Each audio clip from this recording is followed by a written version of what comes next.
नमस्कार दोस्तों। और आज के टॉपिक में मैं आपके साथ हाजिर हूं, डॉक्टर गोविंद धाकड़। और आज का जो टॉपिक है वो बहुत महत्वपूर्ण टॉपिक है। पिछले टॉपिक में हमने एक सीरीज चलाई थी जिसका नाम था आधुनिक भारत का पशुपालन। आधुनिक भारत के पशुपालन की जो सीरीज है उस सीरीज के अंदर ही हमने आज का जो वीडियो है उस पर हम बनाने जा रहे हैं। और वीडियो में हमारा आज का टॉपिक रहेगा राष्ट्रीय गोपाल रत्न पुरस्कार। राष्ट्रीय गोपाल रत्न पुरस्कार के बारे में बहुत ही अ, अच्छा सा टॉपिक है। क्वेश्चन आने की संभावना बनती है क्योंकि आजकल बहुत ही इसके बारे पे चर्चा चल रही है। तो मैं आप लोगों को सबसे पहले स्वागत करता हूं, अभिनंदन करता हूं। पशुधन सहायक भर्ती की जो भी विद्यार्थी तैयारी कर रहे हैं उन सभी का मैं इस टॉपिक में आज की वीडियो में सभी का स्वागत एवं अभिनंदन करता हूं। तो दोस्तों, हमारा जो सीरीज है, जो लेक्चर सीरीज जिसका आधुनिक भारत का पशुपालन, उसमें टॉपिक आज रहने वाला है हमारा। उस टॉपिक का नाम है राष्ट्रीय गोपाल रत्न पुरस्कार। तो राष्ट्रीय गोपाल रत्न पुरस्कार यहाँ जैसा कि आप देख पा रहे हो, राष्ट्रीय गोपाल रत्न पुरस्कार के अंदर ये ये जो पुरस्कार है राष्ट्रीय गोपाल रत्न पुरस्कार,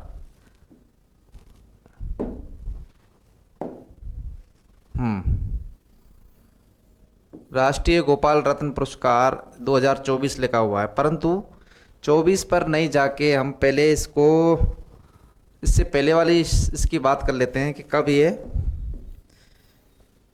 स्टार्ट हुआ था, कब से इसका चलन है राष्ट्रीय गोपाल रत्न पुरस्कार। चूंकि नाम में राष्ट्रीय शब्द लिखा हुआ है, ये राष्ट्रीय लिखा हुआ है यहाँ पर, तो राष्ट्रीय लिखा हुआ है तो मतलब है इसका ये पूरे देश लेवल का है, यानी देश के स्तर का है, पूरे देश यानी नेशनल लेवल का है। तो इस तरह से मैं बोल सकता हूँ जो ये जो पुरस्कार है ये हमारे इंडिया लेवल का पुरस्कार है, इंडिया लेवल का पुरस्कार है, राष्ट्रीय गोपाल रत्न पुरस्कार। गोपाल रत्न नाम जैसा बता रहा है कि इसमें गाय और जो भैंस हैं देसी नस्ल, उनका जो संरक्षण संवर्धन है उससे संबंधित कोई ना कोई बात होगी। तो मैं उस पर डिटेल से बताऊंगा आप लोगों को इसमें होता क्या है। तो सबसे पहले मैं बात कर लेता हूँ, राष्ट्रीय गोपाल रत्न अवार्ड जो है दोस्तों, वो राष्ट्रीय गोकुल मिशन एक योजना हम लोगों ने पढ़ी थी और उसकी शुरुआत वर्ष 2014 में हुई थी। राष्ट्रीय गोकुल मिशन, जिसको हम RGM बोलते हैं, उस RGM में, RGM मतलब होता है राष्ट्रीय गोकुल मिशन। वो RGM जो स्कीम है दोस्तों, वो कब स्टार्ट हुई थी? 2014 में स्टार्ट हुई थी, राष्ट्रीय गोकुल मिशन। ये राष्ट्रीय गोकुल मिशन 2014 में स्टार्ट हुआ था और 2014 से अब तक कंटिन्यूस चल रहा है। परंतु वर्ष 2021 से लेके और 2026 तक इस राष्ट्रीय गोकुल का नाम बदल के, है राष्ट्रीय गोकुल मिशन ही, परंतु उसका नाम बदल के 21 से 26 में इसका नाम बदल दिया क्या? राष्ट्रीय पशुधन विकास नीति या योजना, राष्ट्रीय पशुधन विकास योजना। तो दोस्तों, ये जो RGM है, राष्ट्रीय गोकुल मिशन है, इस RGM में मुख्य जो उद्देश्य होता है, वो उद्देश्य क्या होता है इसका? देसी नस्ल के गोवंश और भैंस वंश की नस्लों का संरक्षण एवं संवर्धन करना। क्या होता है इसका उद्देश्य? मुख्य उद्देश्य इसमें था, अब उसके लिए बहुत सारे स्टेप चलाए जाते हैं, उनके बारे में चर्चा नहीं करना है। चर्चा केवल क्या करना है, इसमें देसी नस्ल के गाय व भैंस का संरक्षण एवं संवर्धन करना होता है। क्या? संरक्षण एवं संवर्धन। देसी गाय, केवल गाय और भैंस के, ये ध्यान रखना, और दूसरा कोई भी पशु उसके अंदर शामिल नहीं होता है, ये आप विशेष रूप से ध्यान रखें।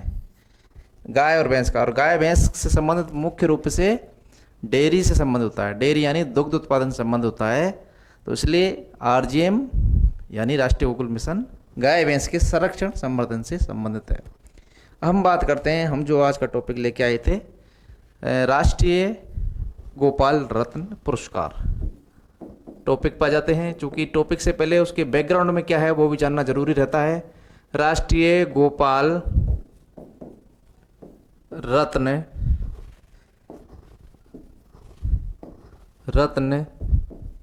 पुरस्कार।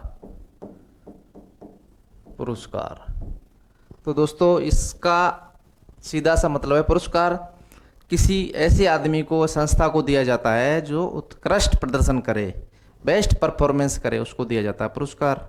तो यहाँ पर भी ऐसे उत्कृष्ट परफॉर्मेंस करने वाली संस्थाओं को, व्यक्तियों को दिया जाएगा। तो किस क्षेत्र में दिया जाएगा? डेयरी एवं पशुपालन के क्षेत्र में। तो इसकी शुरुआत मैं आपको बताता हूँ। शुरुआत दोस्तों इसकी कब हुई थी ये आपको ध्यान में रखना है, इम्पोर्टेंट है। शुरुआत इसकी, इस जो पुरस्कार की शुरुआत हुई थी वर्ष 2021 में, 2021 में इसकी शुरुआत हुई थी। वर्ष 2021 में राष्ट्रीय गोपाल रत्न पुरस्कार की शुरुआत हुई थी। और ये मुख्यतः कहाँ के लिए, किसके लिए दिया जाता है? क्षेत्र है इसका देसी नस्ल के गाय व भैंस के संरक्षण एवं संवर्धन के लिए, केवल देसी नस्ल के लिए। किन क्षेत्रों में दिया जाता है? गाय भैंस के जो देसी होती हैं वो देसी, ये चीज़ ध्यान रखना। और कौन सी? गाय और भैंस के लिए। अब क्वेश्चन आ जाता है कि बकरी के लिए दिया जाएगा, भेड़ के लिए दिया जाएगा, पोल्ट्री के लिए दिया जाएगा। क्वेश्चन में तो वो नहीं, कट, केवल गाय और भैंस के लिए। ये आपको समझ में आ गई। और जो भी देसी के लिए, ये नहीं होलिस्टीन भी डाल दी उसमें, जर्सी भी डाल दी और भी डाल दी, नहीं, केवल जो देसी नस्लें हैं हमारी। नस्लें आप लोगों ने अच्छी तरह से पढ़ी हुई हैं मैनेजमेंट में कि देसी कौन कौन सी हैं। और वर्ष 2021 में इसकी शुरुआत हुई थी। अब ये किस तरह से दिया जाता है उसके बारे में हम चर्चा कर लेते हैं। इसकी दोस्तों 3 श्रेणियां होती हैं। 3 श्रेणियां। पहला, उत्कृष्ट डेयरी किसान जिसने डेयरी में, पशुपालन में सबसे अच्छा प्रदर्शन किया हो पूरे इंडिया लेवल पर, देश लेवल पर, चूँकि ये राष्ट्रीय पुरस्कार है। ठीक है बात। दूसरा हो सकता है इसी श्रेणी में डेयरी कोऑपरेटिव सोसाइटी हो सकता है, या कोई मिल्क प्रोड्यूसिंग कंपनी हो सकती है, या कोई संगठन हो सकता है। डेयरी किसानों का संगठन भी हो सकता है। तो दूसरी कैटेगरी ये हो गई। पहले कैटेगरी में डेयरी किसान, दूसरी कैटेगरी में कंपनी या सहकारी समिति या कोई संगठन हो सकता है। तीसरी जो कैटेगरी है वो है उत्कृष्ट कृत्रिम गर्भाधान कार्यकर्ता, एआई टेक्नीशियंस।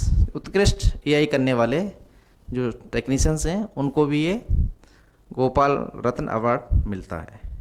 तो आइए हम देख लेते हैं कि किस किस कैटेगरी में कैसे मिलता है। उससे जाने से पहले एक पॉइंट और मैं आपको नोट करा दूं जो इम्पोर्टेंट है। हमने जैसे बात की देसी नस्ल की गाय और भैंसों के बारे में, तो देसी नस्ल की गाय और भैंसों के बारे में भी इसका वर्गीकरण है। तो वो भी क्वेश्चन आ सकता है कि क्वेश्चन ये है कि राष्ट्रीय गोपाल रत्न अवार्ड के अंदर गाय की कितनी नस्लों के लिए पुरस्कार प्रदान किया जाता है? तो दोस्तों उसका उत्तर जाएगा 53। तो गाय की जो देसी नस्लें हैं वो 53 देसी नस्लें इसमें सम्मिलित हैं। अगर उनमें कोई बेस्ट परफॉर्मिंग करने वाला किसान है, संगठन है, समिति है, तो उसको जाएगा। तो कितने हैं संख्या देसी गायों की जो उसके अंदर शामिल है? 53। ऐसे में भैंस की बात करूं तो देसी नस्ल की जो भैंस हैं उसकी जो संख्या है वो है 20। तो वो भी आपको ध्यान में रखना है। ये पूरे इंडिया लेवल की नस्लें इसमें शामिल हो गई हैं। तो मैं एक इम्पोर्टेंट चीज़ लिख देता हूँ जो आपको क्वेश्चन आ सकता है, जिसमें से संभावना बनती है कि क्या पहला राष्ट्रीय स्तर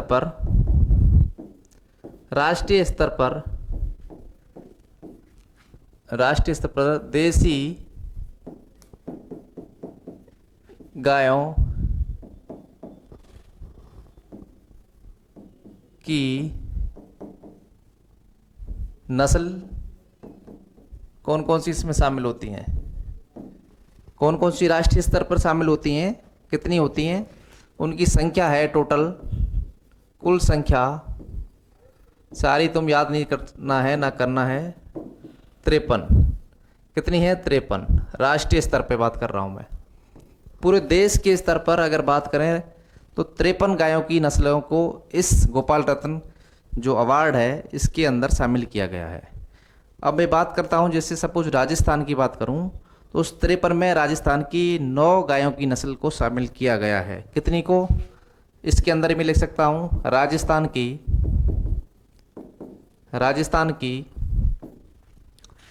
9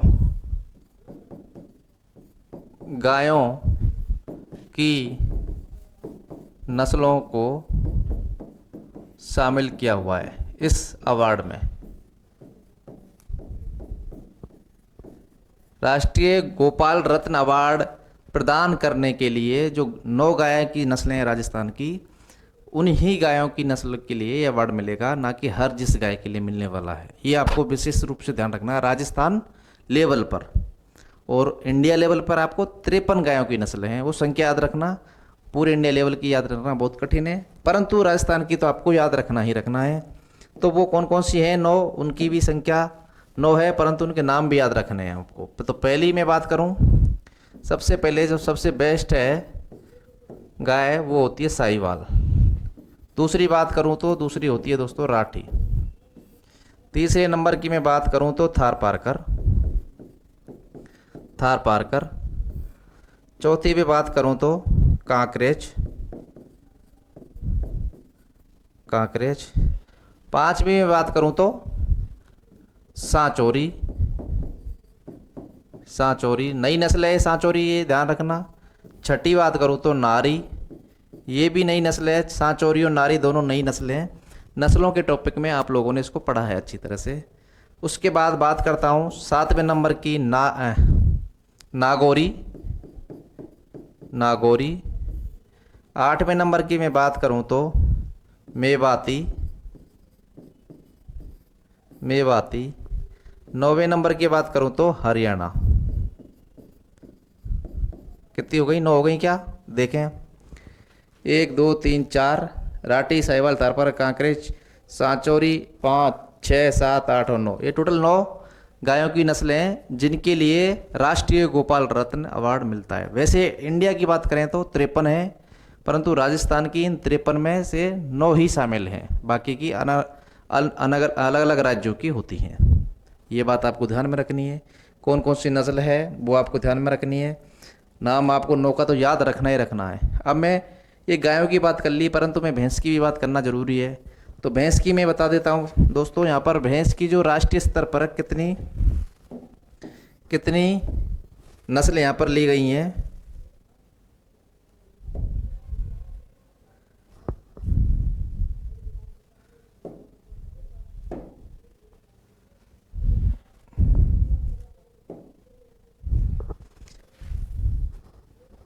नेक्स्ट पेज कर देते हैं, आज कुछ प्रॉब्लम हो रहा है बोर्ड में।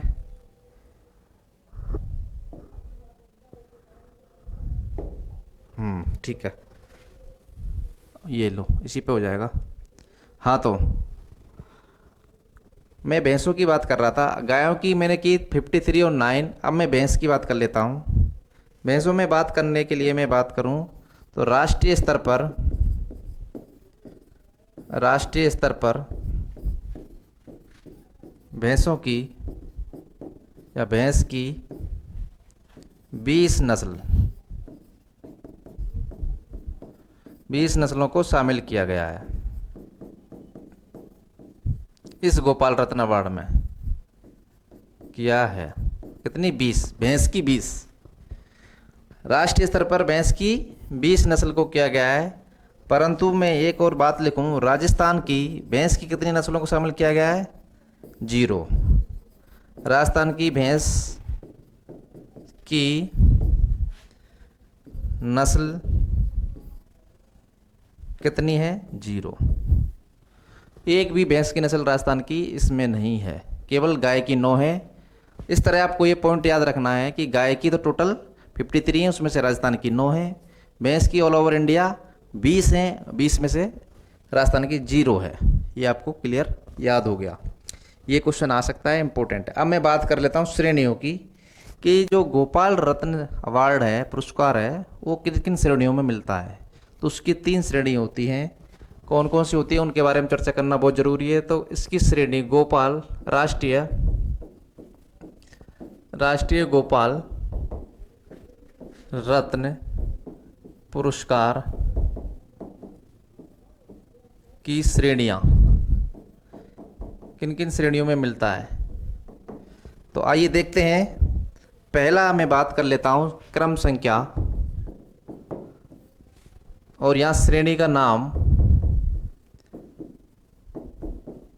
नाम और यहां विशेष विवरण, उसके बारे में अगर लिखें तो विशेष विवरण वो भी लिखना जरूरी है कि इस श्रेणी में क्या होता है ऐसा। आइए देखते हैं क्रम संख्या 1। क्रम संख्या 1 में मैं लिखूंगा श्रेणी का नाम सबसे पहले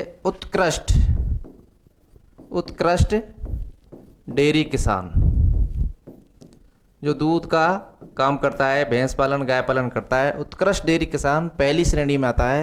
विशेष विवरण इसमें यह है कि इसमें 3 तरह के कैटेगरी होती हैं, फर्स्ट सेकंड थर्ड।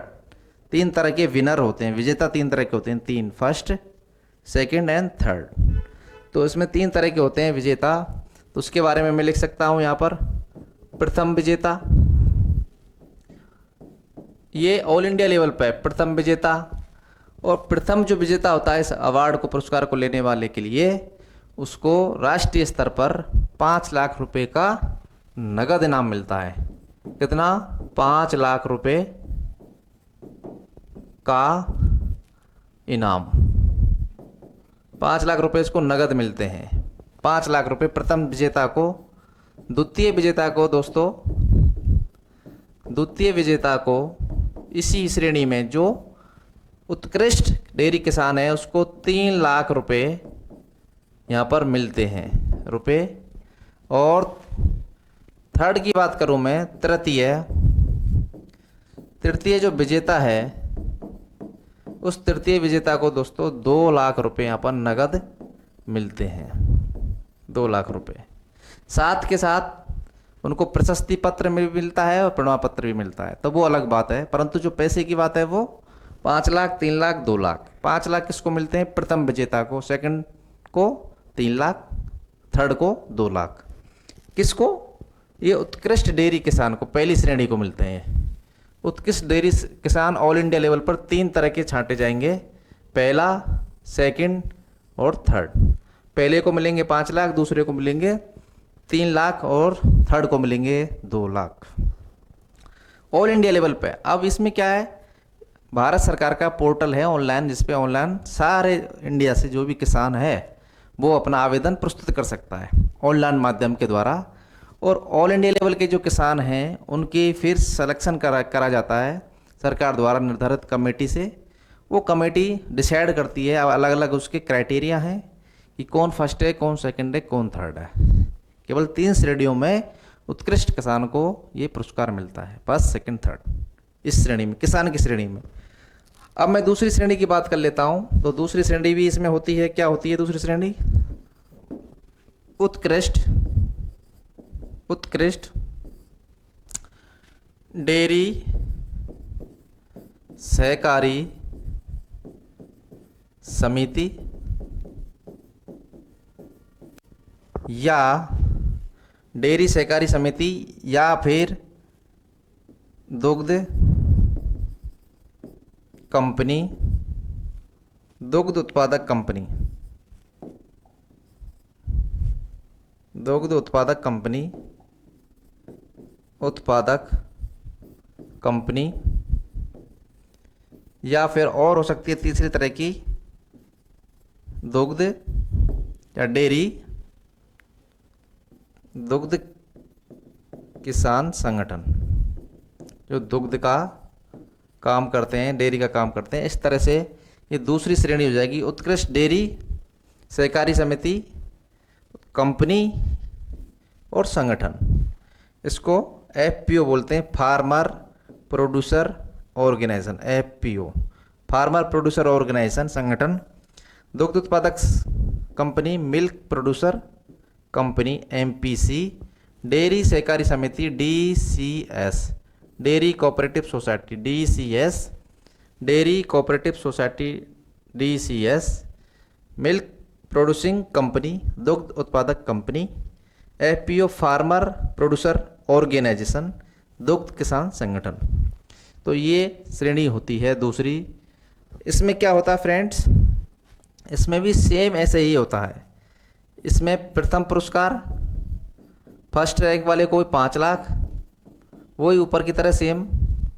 सेकंड को 3 लाख, ये 5 लाख है, 5 लाख, 3 लाख, और थर्ड को वो 2 लाख रुपए नगद मिलते हैं। सेम इसकी ही तरह मिलते हैं, परंतु वहाँ केवल एक सिंगल किसान को मिलेंगे, यहाँ किसी संस्था को मिलेंगे। ये आपको ध्यान में रखना है। पहला सिंगल किसान के लिए व्यक्तिगत हो गया वो एक तरह से। दूसरी श्रेणी है वो व्यक्तिगत नहीं है, वो संगठन है, समिति है, वो कंपनी है दूसरी श्रेणी में। परंतु जो अवार्ड के जो रुपए हैं वो बराबर हैं, फर्स्ट में 5 लाख, फिर 3 लाख, फिर 2 लाख। ये आपको ध्यान में रखना है। तीसरी श्रेणी है, उसके बारे में यहाँ पर चर्चा करनी जरूरी है, तो उसको भी मैं इसी बोर्ड पे ले लेता हूँ, इसी स्लाइड पे, जिससे आगे आपको कन्फ्यूजन नहीं हो। तो थर्ड जो श्रेणी है उसके बारे में यहाँ चर्चा करना जरूरी है। थर्ड श्रेणी है दोस्तों उत्कृष्ट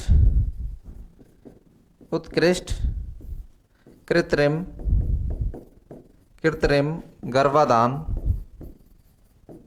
कार्यकर्ता,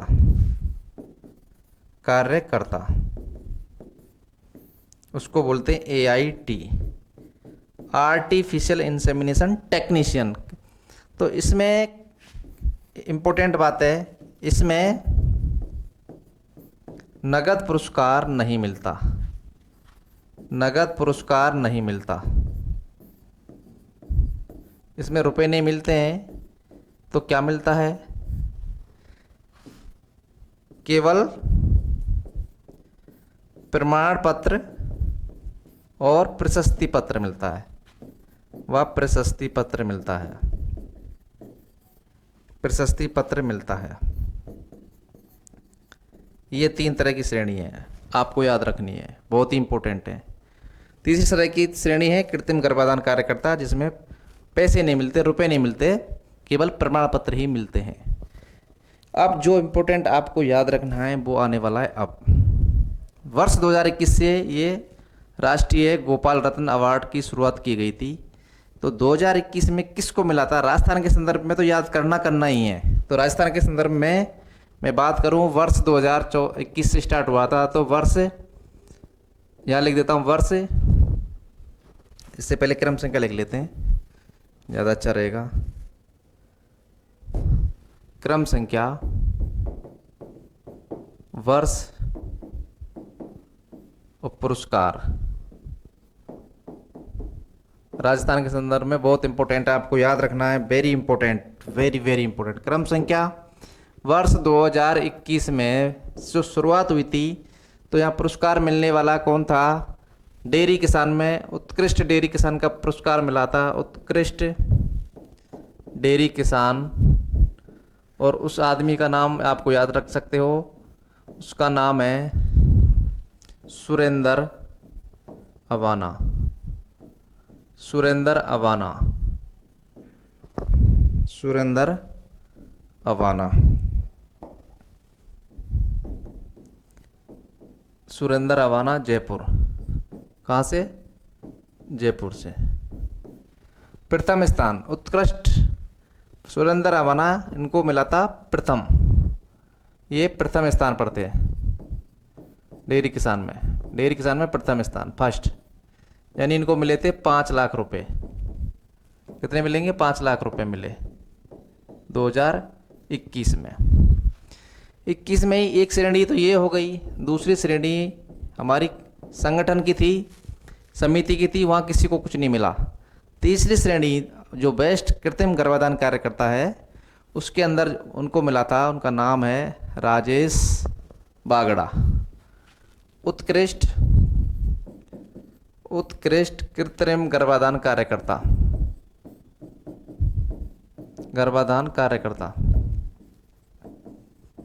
उनका नाम है फ्रेंड्स राजेश बागड़ा, जयपुर, ये भी जयपुर से। क्लियर। तो ये 2021 की बातें, उसमें 2 अवार्ड मिले। डेयरी किसान में तो सुरेंद्र अवाना को 5 लाख रुपए मिले थे, फर्स्ट पे आए थे वो। और उत्कृष्ट कृत्रिम गर्भाधान कार्यकर्ता में राजेश बागड़ा को मिले थे। अब बात कर लेते हैं 2 नंबर पर। 2 नंबर पर 2022, वर्ष 2022 में क्या हुआ था। 2022 में 2022 में किसी को कुछ नहीं मिला, केवल हमारे को AIT जो है उनको मिला था। हमारे डेयरी किसान में किसी को मिला नहीं। हमारी दूसरी श्रेणी है जो संस्था संगठन, उसको भी नहीं मिला। केवल हमारे डेयरी जो वेस्ट AI वर्कर हैं उनको यहाँ पर 2022 में मिला था। उसका नाम है हरि सिंह जी। तो उत्कृष्ट कृत्रिम गर्भाधान में ही मिला था, केवल कृत्रिम गर्भाधान कार्यकर्ता, गर्भाधान कार्यकर्ता, और उनका नाम है हरि सिंह जी, हरि सिंह, गंगानगर से, गंगानगर। आप 22 की बात कर रहे हैं, 22 में उत्कृष्ट किसको मिला था, गंगानगर से। अब बात कर लेते हैं हम कि लास्ट में और अभी लेटेस्ट जो हुआ है उसके बारे में भी बात करना ज़रूरी है। अब मैं इम्पोर्टेंट है वो ध्यान रखें। सीरियल नंबर 3 पर, सीरियल नंबर 3, क्रम संख्या 3 और वर्ष और पुरस्कार बहुत ही इम्पोर्टेंट है, ध्यान रखें। वर्ष 2024 जो अभी गया है, वर्ष 2024, अभी 2024 में कुछ दिन पहले ही ये पुरस्कार वितरण हुआ है।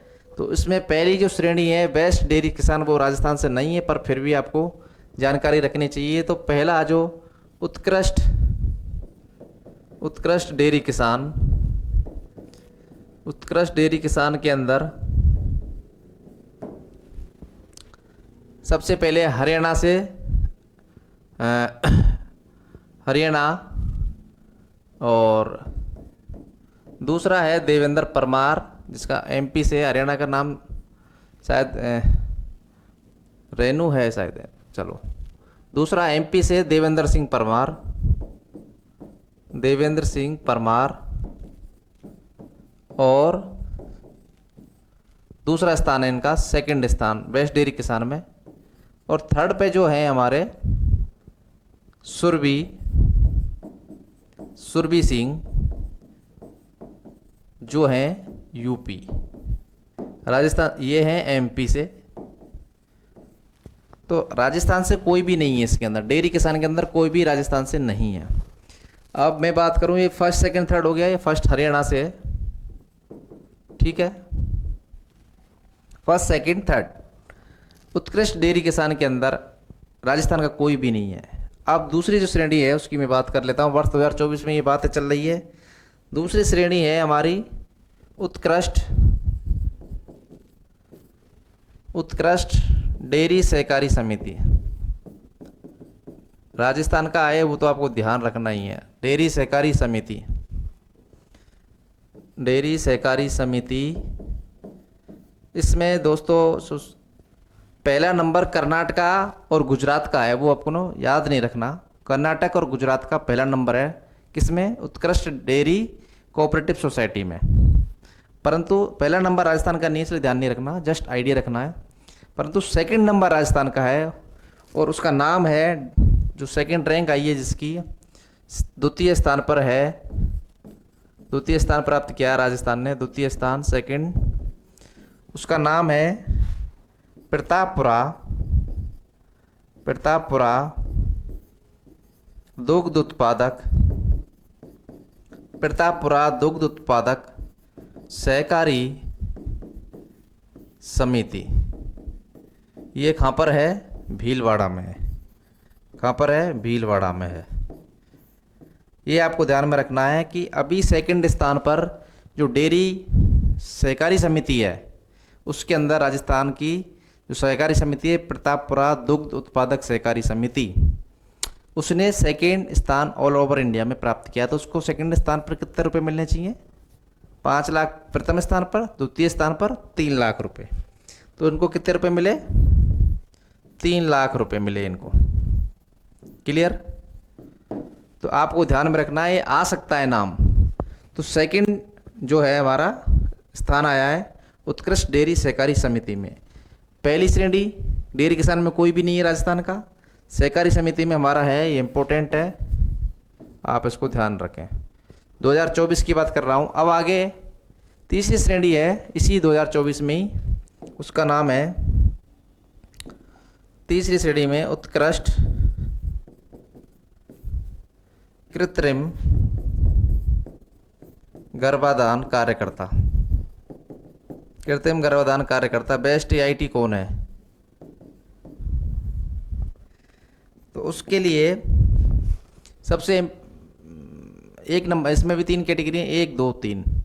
तो फर्स्ट कैटेगरी पे है हमारे वीरेंद्र फर्स्ट कैटेगरी पे हमारे हैं राजेंद्र कुमार, राजेंद्र कुमार प्रथम स्थान है इनका, प्रथम स्थान फर्स्ट रैंक। और ये कहाँ के हैं? हनुमानगढ़ के हैं, हनुमानगढ़ के हैं। और दूसरा स्थान है हमारे वीरेंद्र सैनी, वीरेंद्र सैनी, ये सेकंड रैंक हैं। और सेकंड रैंक के साथ ये भी हनुमानगढ़ के हैं। कहाँ के हैं? हनुमानगढ़ के। ये दोनों ही बेस्ट कृत्रिम गर्भाधान तीसरी श्रेणी है। ये भी आपको आ सकती है क्योंकि जो पशुधन सहायक है उसका एआई का बहुत काम पड़ता है, एआई की एंट्री उसको करनी पड़ती है, एआई का मेन काम उसका है। तो उत्कृष्ट कृत्रिम गर्भाधान कार्यकर्ता में राजेंद्र कुमार फर्स्ट रैंक मिली उसको, सेकंड रैंक मिली वीरेंद्र सैनी को, वो दोनों हनुमानगढ़ के हैं, ये आपको भी ध्यान में रखना है। उत्कृष्ट डेयरी सहकारी समिति में द्वितीय स्थान मिला था किसको? भीलवाड़ा की प्रतापपुरा समिति को, ये आपको ध्यान रखना है। इसमें बेस्ट किसान में कोई भी नहीं है राजस्थान से, कोई भी राजस्थान से कोई भी नहीं है, ये आपको ये भी ध्यान रखना है। कौन सी श्रेणी में? डेयरी किसान से जो श्रेणी है उसमें कोई भी नहीं है। जबकि उत्कृष्ट डेयरी सहकारी समिति में सेकंड रैंक पे हैं, प्रथम रैंक पे कर्नाटक और गुजरात वाले हैं। और कृत्रिम गर्भाधान में तो फर्स्ट रैंक हैं राजेंद्र कुमार और वीरेंद्र सैनी। चूँकि ये जो गोपाल रत्न अवार्ड है वो कहाँ कब दिया जाता है ये भी इम्पोर्टेंट है, थोड़ा सा उस पर भी डिस्कशन किया जाना चाहिए। तो मैं इसके बारे में भी लिख देता हूँ। राष्ट्रीय गोपाल रत्न अवार्ड 26 नवंबर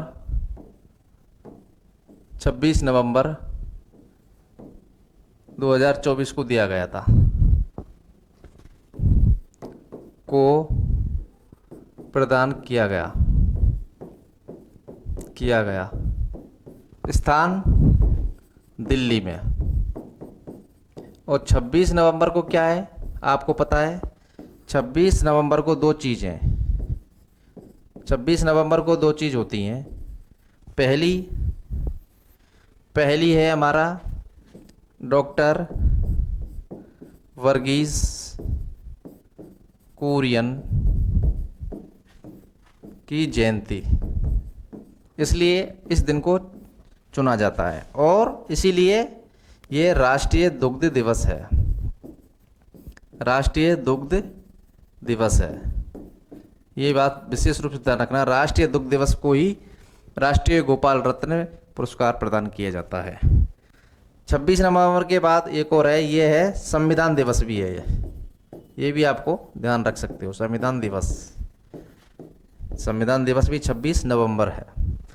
अब एक बात यहाँ पर आपको याद रखनी है जिसमें कन्फ्यूजन, ये राष्ट्रीय दुग्ध दिवस है, एक होता है विश्व दुग्ध दिवस, दुग्ध दिवस। तो विश्व दुग्ध दिवस वो होता है 1 जून को, 1 जून को होता है वो। और ये FAO के द्वारा, FAO यानी फूड एंड एग्रीकल्चर ऑर्गेनाइजेशन, खाद्य एवं कृषि संगठन के द्वारा मनाया जाता है, के द्वारा घोषित। ये 1 जून को किसने घोषणा की, के द्वारा घोषित, किसने घोषणा की कि ये विश्व दुग्ध दिवस बनेगा, ये FAO ने। FAO का मतलब है food and agriculture organization, food and agriculture organization. ये कहाँ पर है, रोम में, जो मैं पहले पढ़ा चुका हूँ आपको। ये कहाँ पर है, रोम, रोम इटली, इटली रोम में है ये। फूड एंड एग्रीकल्चर ऑर्गेनाइजेशन के द्वारा 1 जून को प्रतिवर्ष, वर्ष 2001 से, ये भी ध्यान रख सकते हो, कब से, 1 जून, कब से, द्वारा घोषित वर्ष 2001 से प्रतिवर्ष, 2001 से प्रतिवर्ष 1 जून को मनाते हैं। क्लियर। वर्ष 2001 से प्रतिवर्ष 1 जून को किसको, विश्व दुग्ध दिवस मनाया जाता है, FAO द्वारा घोषित है। परंतु 26 नवंबर क्या है, राष्ट्रीय दुग्ध दिवस है, भारत का राष्ट्रीय, जबकि 1 जून विश्व का। आपको ये चीज़ ध्यान में रखनी है। केवल 26 नवंबर को ही एक गोपाल रत्न अवार्ड प्रदान किया जाता है। इस तरह से 21, 22, 23, 24 4 बार ये अवार्ड मिल चुका है अब तक। राजस्थान के परिदृश्य में आपको चीज़ें ध्यान रखनी है, कौन कौन से राजस्थान का मिला है, किस किस नस्ल को मिला है, किस किस नस्ल के भैंस और गाय में कितनी कितनी नस्ल की संख्या है, राजस्थान की कितनी है, वो सब चीज़ याद रखनी है, तारीख याद रखनी है, नाम याद रखना है। ये जैसा कि लोगो आप देख रहे हो, एक लोगो मैंने आपको चिपकाया है यहाँ पर, नेशनल गोपाल रत्न अवार्ड, वही अंग्रेजी में लिखा गया है उसको, विनर्स यानी विजेता कौन कौन से हैं। तो बेस्ट डेयरी कोऑपरेटिव सोसाइटी इस साल के 2024 की बातें हैं ये, 2024 में कौन कौन है। तो बेस्ट यानी उत्कृष्ट डेयरी कोऑपरेटिव सोसाइटी यानी उत्कृष्ट डेयरी सहकारी समिति कौन सी हैं, मिल्क प्रोड्यूसर कंपनी कौन सी हैं, और ऑर्गेनाइजेशन कौन से हैं, FPO। ये 3 श्रेणी इसी में ही है। तो सबसे पहले फर्स्ट रैंक पे इस साल में जो आई थी, एक तो फर्स्ट रैंक में 2 आई हैं, 1 एंड 2। पहली है गुजरात की, ये गुजरात, और दूसरा कर्नाटका। ये आपको ध्यान रखनी है, नॉर्मली गुजरात और कर्नाटक की फर्स्ट पे आई है, नाम नहीं याद रखना, स्टेट याद रख लो, वही बहुत है। वो फर्स्ट रैंक है, ये फर्स्ट रैंक वाले हैं जो इस साल उनको इन श्रेणी में मिला है, जो संगठन की श्रेणी में मिला, कैटेगरी संगठन वाली। दूसरी ये याद रखनी है, ये इंपॉर्टेंट है आपको, ये दूसरी सेकंड रैंक किसकी है, राजस्थान की। उसका नाम क्या है, प्रतापपुरा दुग्ध उत्पादक सहकारी समिति लिमिटेड, प्रतापपुरा भीलवाड़ा। ये इंपॉर्टेंट है, वेरी वेरी इंपॉर्टेंट। जो सेकंड रैंक मिला है इसको 3 लाख रुपए मिले। उसके बाद थर्ड रैंक का कोई मतलब नहीं है, फोर्थ रैंक का आपको कोई मतलब नहीं है। आगे बढ़ते हैं, मीट दी विनर। तो उत्कृष्ट कृत्रिम गर्भाधान में कौन कौन है, कृत्रिम गर्भाधान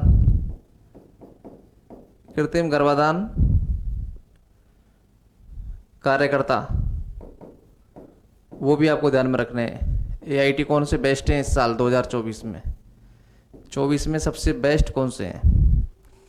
तो फर्स्ट रैंक मैंने वैसा बताया आपको, वैसे 2 हैं इसमें राजस्थान से। आपको फर्स्ट है राजेंद्र कुमार हनुमानगढ़, ये आपको ध्यान में रखना, वेरी इंपॉर्टेंट, फर्स्ट रैंक, ये फर्स्ट रैंक है इसकी। सेकंड राजेंद्र के बाद वीरेंद्र कुमार सैनी हनुमानगढ़, ये भी इंपॉर्टेंट है। फर्स्ट और सेकंड कृत्रिम गर्भाधान कार्यकर्ता कहाँ से हैं, राजस्थान से, दोनों हनुमानगढ़ से हैं। पहला राजेंद्र कुमार, दूसरा वीरेंद्र कुमार सैनी। ये आप ध्यान रख सकते हो, नहीं भी रखें कोई बात नहीं है। तो फर्स्ट और सेकंड कृत्रिम गर्भाधान कार्यकर्ता आपको याद रखना है, राजेंद्र कुमार एंड वीरेंद्र कुमार। ये जो अवार्ड मिला था दिल्ली में आयोजित हुई थी, अभी ये राष्ट्रीय दुग्ध दिवस पर आयोजित हुई थी 26 नवंबर को आयोजित हुई थी ये। इसमें RCDF को 2 पुरस्कार मिले। तो ये 2 पुरस्कार बेस्ट AI का और मिल्क डेयरी सोसाइटी को मिला था। तो 3-3 लाख रुपए के इसमें मिलेंगे क्योंकि सेकंड रैंक आई थी। क्लियर। और जो AIT वर्कर हैं उनको भी यहाँ पर सब मिला है। ये मंत्री जी लेने गए थे इधर, ये राष्ट्रीय लेवल पे पुरस्कार मिले हैं। तो फ्रेंड्स ये पूरा ऑल टुगेदर आज हमने क्या पढ़ा था, राष्ट्रीय गोपाल रत्न अवार्ड के बारे में हमने चर्चा की थी। मैं इसको समराइज कर देता हूँ क्या क्या हमने पढ़ा था। 2014 से जो एक स्कीम थी राष्ट्रीय गोकुल मिशन वो चालू की थी। 21 और 26 में इसका थोड़ा सा नाम बदल के राष्ट्रीय पशुधन विकास योजना कर दिया गया था। उद्देश्य इसका देसी गोवंश और भैंस वंश का संरक्षण एवं संवर्धन करना इसका मुख्य उद्देश्य है। इसी श्रेणी में इसी RGM के तहत, इसी योजना के तहत यह पुरस्कार भी दिया जाता है जो वर्ष 2021 में शुरुआत की गई थी। ये भी ध्यान में रखना है। 21 में शुरुआत की गई थी। क्षेत्र इसका देसी नस्ल की गाय व भैंस के संरक्षण में है। तो कितनी तरह की गाय और भैंसें राष्ट्रीय स्तर पर इन्होंने मान्यता दी है कि इन नस्लों को दी जाएगी। 53 तरह की गायों की नस्लें और 20 तरह की भैंसों की नस्लों को दी गई हैं। और गायों में 53 में से 9 तरह की राजस्थान की हैं जिनके नाम आपको याद रखने हैं। राष्ट्रीय स्तर पर भैंस की 20 हैं और राजस्थान स्तर पर 0। ये आपको ध्यान में रखनी है। क्लियर। ये ऊपर कैसे, हाँ आगे पुरस्कार की श्रेणियां मैंने बता दी। 3 श्रेणियां होती हैं। डेयरी किसान, डेयरी सहकारी समिति या कंपनी या संगठन दूसरी श्रेणी, तीसरी श्रेणी कृत्रिम गर्भाधान। ये 3 तरह की श्रेणी होती है। 3 तरह की श्रेणी में पहली 2 तरह की श्रेणियों में फर्स्ट, सेकंड और थर्ड, ऐसे ही फर्स्ट, सेकंड, थर्ड 3-3 विजेता होते हैं। फर्स्ट को 5 लाख रुपए, फिर सेकंड को 3 लाख रुपए और थर्ड को 2 लाख रुपए मिलते हैं। दोनों श्रेणियों में पैसा एक जैसा मिलता है।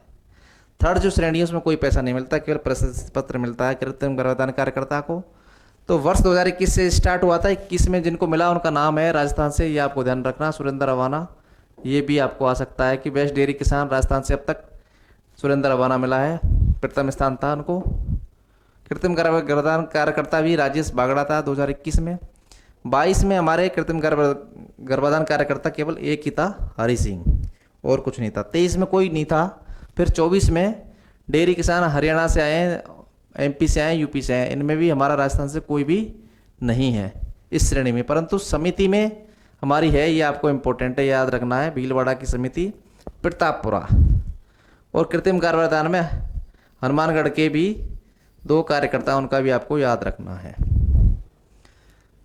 अभी जो डिस्ट्रीब्यूशन किया गया था प्राइज का वो 26 नवंबर जो राष्ट्रीय दुग्ध दिवस है उसको यहाँ पर डिस्ट्रीब्यूशन किया गया उस तारीख को दिल्ली में। राष्ट्रीय दुग्ध दिवस और विश्व दुग्ध दिवस का अंतर आपको पता ही है।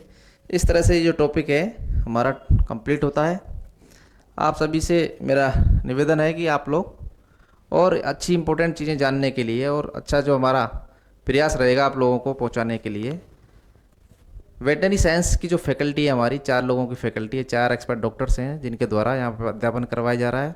संपूर्ण कोर्स बहुत ही अच्छे और अपडेट वर्जन के साथ यहाँ पर पढ़ाया जा रहा है। तो आप लोगों से इतना ही कह सकता हूँ कि आप लोगों का जो सिलेक्शन है वो, हम प्रयास हैं कि आपका सिलेक्शन हो और ज़्यादा से ज़्यादा जो कैंडिडेट हैं वो सिलेक्टेड हों। उसमें हमारा जो कोर्स है केवल वेटनरी साइंस के लिए आपको बेस्ट कोर्स मिलेगा। आप ले सकते हो प्ले स्टोर से, हमारा ऐप डाउनलोड कर सकते हो। ऐप डाउनलोड प्ले स्टोर से डाउनलोड कर सकते हो। उसमें आपको क्लासेस भी मिल जाएंगी, PDF नोट्स भी मिल जाएंगे, कुछ सेशंस भी हमारे हैं और टेस्ट सीरीज हम भी लास्ट में मंथली रखेंगे। तो आप ज़्यादा से ज़्यादा संख्या में आपसे आग्रह है कि आप जुड़ सकते हैं। इसी के साथ आज के टॉपिक को ख़त्म करते हैं और नेक्स्ट वीडियो में इसी आधुनिक भारत के पशुपालन की जो सीरीज़ है उसमें आप लोगों से रूबरू होंगे। तब तक के लिए थैंक यू।